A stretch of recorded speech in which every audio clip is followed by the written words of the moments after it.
துரோணாச்சாரியார் சிறுவர்களா இருந்த கௌரவர்களுக்கும் பாண்டவர்களுக்கும் போர் பயிற்சிகளை கத்துக் கொடுத்துட்டு இருந்தாரு. அந்த நேரத்துல துரியோதன பீஷ்மர் கிட்ட போயிட்டு, தாத்தா துரோணாச்சாரியார் எங்களுக்கு எல்லா விஷயத்தையும் சொல்லி தர மாட்டேன்றாரு, எப்பவுமே அர்ஜுனன் தான் அவருக்கு முக்கியமான சிஷியனா இருக்கான் அப்படின்ற குற்றச்சாட்டை வச்சான். பீஷ்மருக்கு தெரியும் இது உண்மை இல்லைன்ட்டு, இருந்தாலும் நேரா துரோணாச்சாரியர்கிட்ட போயிட்டு என்ன நடந்ததுன்னு கேட்டாரு. துரோணாச்சாரியார் சொன்னாரு, எல்லா சிஷியர்களும் எனக்கு ஒண்ணுதான், இருந்தாலும் அர்ஜுனனுக்கு இந்த கலை மேல அதிகமான ஈடுபாடு இருக்கிறதால அவனுக்கு நான் ஒரு சில விஷயங்களை அதிகமா சொல்லித்தரேன், அவ்வளவுதான். பீஷ்மர் அது எப்படின்னாரு, துரோணாச்சாரியார் இதை இப்பவே உங்களுக்கு நிரூபிக்கிறேன்ட்டு தருமர், துச்சாதனன், துரியோதனன், அர்ஜுனன் 4 பேரையும் கூப்பிட்டாரு. 4 பேரையும் வில்லும் அம்பும் எடுத்துக்க சொன்னார்.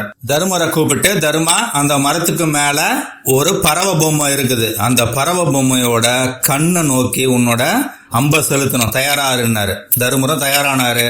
கிட்டா போன துரோணாச்சாரியா, தருமா குறி பாத்துட்டியான்னாரு. பாத்துட்டேன் குருவேன்னா. என்ன தெரியுது உனக்கு? குருவே மொத்த மரமும் எனக்கு நல்லா தெரியுதுன்னா.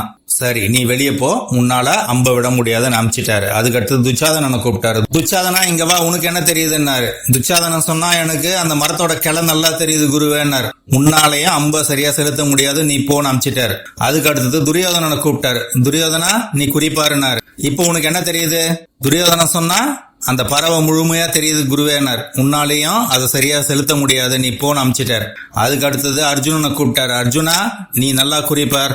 பாத்துட்டேன் குருவேன்னா. இப்ப என்ன தெரியுது உனக்கு? குருவே எனக்கு அந்த பறவையோட கண்ணு மட்டும்தான் தெரியுதுன்னாரு. சரி இப்ப நீ அம்ப விடுனாரு.